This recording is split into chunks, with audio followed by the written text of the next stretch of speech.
இன்றைய தினமலர் செய்தி வாசிப்பவர் பாலசுப்ரமணியன்.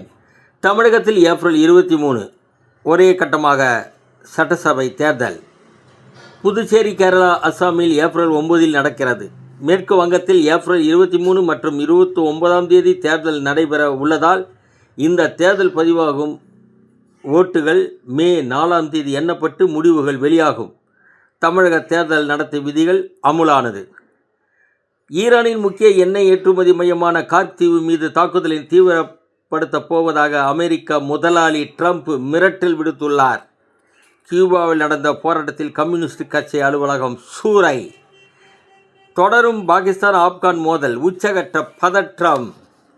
தேர்தல் தேதி அறிவிக்கப்பட்ட பின் தமிழகத்தில் 66 சுங்கச்சாவடிகளில் ஏப்ரல் 1 முதல் கட்டணம் உயர்வு. தேசிய நெடுஞ்சாலை ஆணையம் முடிவு. கொடுமையிலும் கொடுமை. வணக்கம்.